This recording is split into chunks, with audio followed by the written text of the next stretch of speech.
Our deepest fear is not that we are inadequate. Our deepest fear is that we are powerful beyond measure. It is our light, not our darkness, that most frightens us. We ask ourselves, who am I to be brilliant?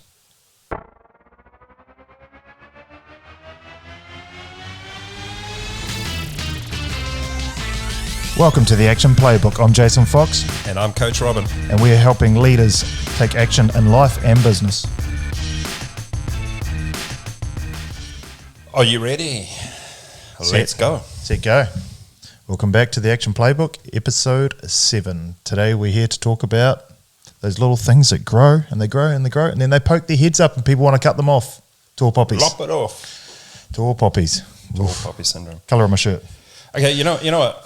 The tall poppy thing is interesting, because it's definitely an Australasian thing. I certainly didn't see a lot of this, where I've come from. Yeah, Kiwis just want to see each other fail rather than build each other up, which is sad. It's your friends, it's your family, it's everyone. Yeah. Well, hopefully we're going to try and demystify this and maybe turn a few opinions around and get people focused on celebrating success. That's healthy, isn't it? Yeah. So Nelson Mandela had a speech. Tell us about the speech, Robin. Yeah, absolutely. I'm going to read out the speech, and just a caveat to that, there's some religious context to the references to it in the speech. But I think in order to honor the man who spoke the words, I've left those in. But the message is just as powerful with or without those references. Sure. So just to give a little bit of context, this was a speech that Nelson Mandela gave on his inauguration day back in 1994. Mm-hmm. And he was the first democratically elected black state president that South Africa had ever seen, right? Sure. And he was talking to a nation of people who had been marginalized, diminished over generations. And he wanted to inspire people to, not just be themselves, but to actually inspire everyone around them. Mm-hmm. So he gave the speech called Who Am I to Be Brilliant? So I'm going to read this quick. Our deepest fear is not that we are inadequate. Our deepest fear is that we are powerful beyond measure. It is our light, not our darkness, that most frightens us. We ask ourselves, who am I to be brilliant? Actually, who are you not to be? You are a child of God. Your playing small doesn't serve the world. There's nothing enlightened about shrinking so that other people won't feel insecure around you. We are born to make manifest the glory of God that is within us. It is not just in some of us, it's in everyone. And as we let our light shine, we unconsciously give other people permission to do the same. As we are liberated from our own fear, our presence automatically liberates others. How cool is that? Just imagine being the smart enough person to write something like that. Yeah. Like we regurgitate other people's quotes all the time. Great. Not original though. Yeah. That guy sat down there and written something that powerful. Yeah, and again, just put yourself in the position of the people that he was talking to. People who had been conditioned, systemically conditioned, to play small, to hide in the shadows, and it would have affected their own self-esteem. Of course. But then here we have this phenomenon called tall poppy, where we actually encourage that behavior. And I think we should put an end to that. 100%. And I think everyone feels that way. No one likes trying to be successful and someone drag them down. Social media is a wild place now because you put anything out there and someone's going to say something negative to you. But it's not that. It's your family, it's your friends, it's everyone. I'm going to buy a house. Oh, you shouldn't buy a house. It's too risky. What do you know about this? What do you know about that? Like everywhere you step, there's someone trying to hold you back. Yeah. Or maybe you're having breakfast down at a cafe near the beach and someone drives past in a McLaren and you can just start hearing the people whispering, idiot, yeah, jack off. Yeah, look, I almost kicked one of my kids out of home recently when I was sitting there at the dinner table, and he's like, Jason, have you seen that Ferrari was driving around the lakes? I said, yeah, I did see that car, Cash. That's pretty cool. Eh? He's like, I was like, yeah, what a dick. Like, that was his attitude. I was like, excuse me? Why is that an issue? Well, I'd like one. Then work. Earn it. Yeah, get off your ass. Educate yourself. Do all that stuff that gets you to there. Yeah. And I mean, in all the previous podcasts, we've been talking about visions, dreams, goals, all of these things. And we're saying, the clearer we are on those, the more we are driven, the more we are motivated, and the more we are inspired to go out and achieve that. Now, imagine just for a moment, right? My dream might be to have a private jet. Lovely. And my dream for you is to have a private jet too. I'll take it. and so all the way through my, every decision I make, all the hard work that I put in is all because I've got this clear dream and vision and image in my mind of having my own private jet, only to then reach that point of success and go, I'm going to get me a crop sprayer because I don't want people thinking badly of me. I brought a drone instead. Yeah, get it. But look at this aerial photo I got. Exactly. And if we flip that around, it's so important for us to have those dreams. And I've spoken about the dopamine that is created in the mind when we reward ourselves. And so we really should be encouraging people to go out there and you see somebody driving around in a McLaren, go and have a conversation. Just say, hey, man, that's a beautiful car. What did you do to get that? Yeah, I actually had this conversation with someone last night. Rather than saying, pretty much what you touched on, rather than, oh, that guy, I deserve one of them, they don't deserve it. Rather than having that conversation within your own head or to your friend or whoever's beside you, go to that person. Hey, man, love your car. It's my dream to own something like that one day too. What have you done to get you into the position to be able to own one of those? Oh, what I did is I started a business and I exited it 5 years later, or actually I just brought 10 houses and I sold one of those houses recently, or I refinanced one of those houses and put it into whatever it might be. It's actually quite simple to get to those things because they're not all that expensive, especially once you're in property.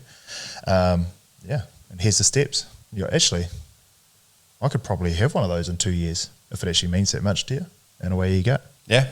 I think Tauranga is a funny place too. So the people that are listening to this that are from the Bay of Plenty, you don't see a lot of supercars, and you're probably like, oh, you dick, blah, blah, blah. But no one would say a thing about someone's fishing boat.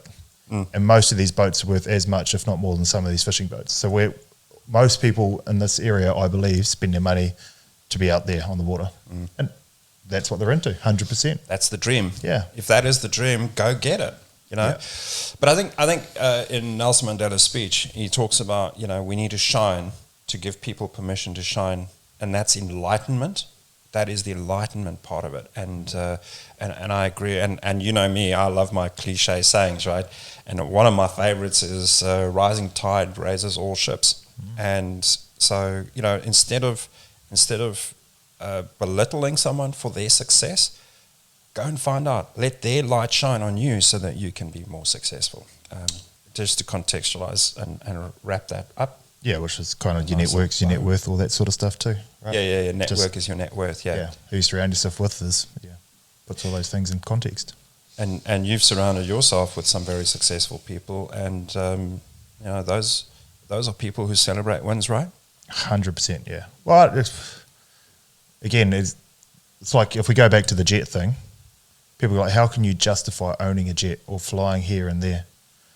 Well, watch the Steve Aoki documentary on Netflix if that's still around. Man, that's a great documentary. Steve Aoki, one of the world's biggest DJs, I think he was traveling something like 280 days of the year, every day. Wow. Sometimes like 2 shows a day in different parts of America, or like just bang, bang, lunch here or time zone. I'll just fly over a time zone, I'll get another show in before I go to sleep. And when you're working that hard and your show's $1 million, whatever it might be, you don't have time to go and stand and check in with all the other sheep. You've got to work freaking hard to get to that position, and their time is worth so much that's actually cheaper to fly private than lose income or not be able to do a show or something because you're standing there in the line waiting to go through and empty out your water bottle before you go through the scanners.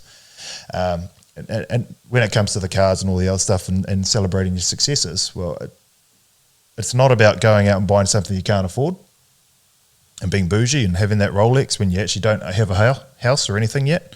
Like, do it in the right steps, delayed gratification. You end up with a whole lot more, but absolutely, those small little wins, or those things that you open up the garage and you smile, okay, that's what it's all been for. Go at it. I think there is, and you just kind of touched on it, and I'm glad you did, because I think it's important to make this point, is that, you know, there's a big difference between celebrating your wins and being arrogant. So definitely celebrate the wins if those are your dreams and those are the things that have inspired and motivate you.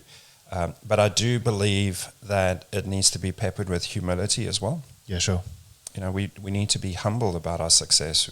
We don't need to go and shove it in people's faces. But at the same time, we need to celebrate the wins that we do get. Yeah, 100%. And reward ourselves with the things that have driven us to get that. Yeah.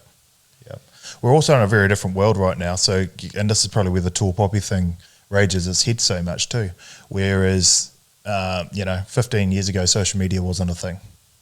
But now, your personal brand is as important as your business brand. David Patrick, I think that's how you say his name, was talking about, I always get his name backwards, dyslexic. Anyway, he was talking about it the other day, like when you start a business, often that business may be me, and maybe I've got a name around town and the business is here, but there should be a point where your business catches up to you and or surpasses you, which obviously there was, say, Elon Musk, when he started Tesla. Was it Tesla the name that was a household name, or was it Elon Musk? And it was Elon Musk. People knew of Elon Musk because of PayPal and stuff. But now Tesla's right up here, and Tesla's as much of a household name and its own thing as it is with Elon. So if Elon was to exit that business, Tesla would continue on without him, right? Yeah, or like brand equity. Yeah, 100%. So when it comes back to the whole tall poppy thing, though, all these people starting out new businesses, they need to get your attention. So they're doing that through the fact that they're doing cool stuff because people want to see people doing cool stuff. So yeah, I'm driving supercars, or I'm hopping on the private jets, and that's how you see so much of the stuff on social media that people are like, oh, screw that guy. But you're still eyeballs on them. Look at one of the most successful families in the world, the Kardashians. Everyone wants to talk shit about them. Not many people that I know have more net worth than just one of them individually, let alone combined as a family. Yeah. So and want to own a lot of the stuff that you see on their shows, right? Yeah. It's aspirational. So they're a classic example. Yeah. Everyone wants to talk shit on the Kardashians. I actually fucking respect the hell out of them. I think they're incredible business people. What they've done with their brands and how they can launch things and turn them into hyper successful businesses. Take my hat off to them. They might have whiny voices or whatever, but as business acumen, fucking yeehaw, I'd love to sit down in a room and learn a few things from them. Yeah. They figured out how to get a brand moving really quickly. Real well. Yeah. Well, so I think that the humility is an important aspect, and where I really cottoned on to the whole idea is when I was in my own business back in South Africa, and in my network group, we were able to network with some of the big captains of industry, presidents of banks, and so on and so forth, and we would maybe have a lunch, and we would end up in a Q&A, and invariably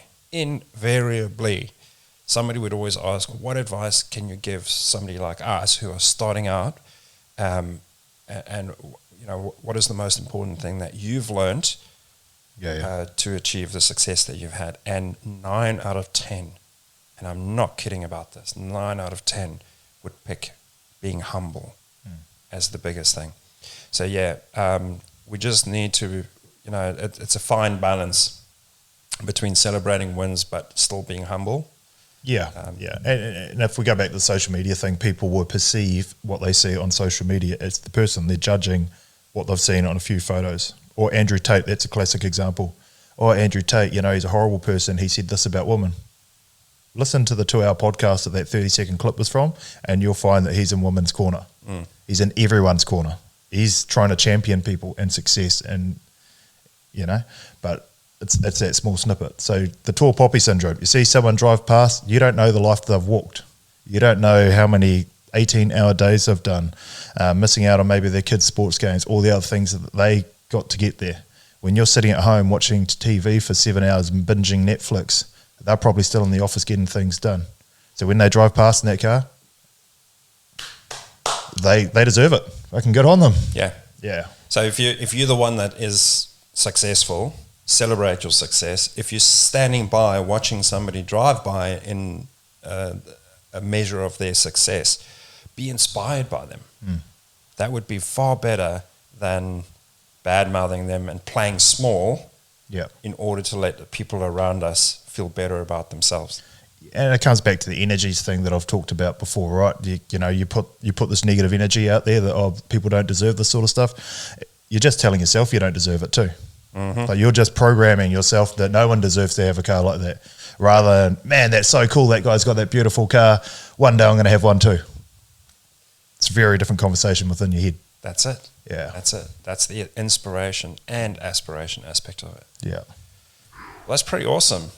So, if you are successful, get out there and celebrate it. If you want to be successful, learn from the people that you can see that show that they have figured some stuff out. So get out there and take some action.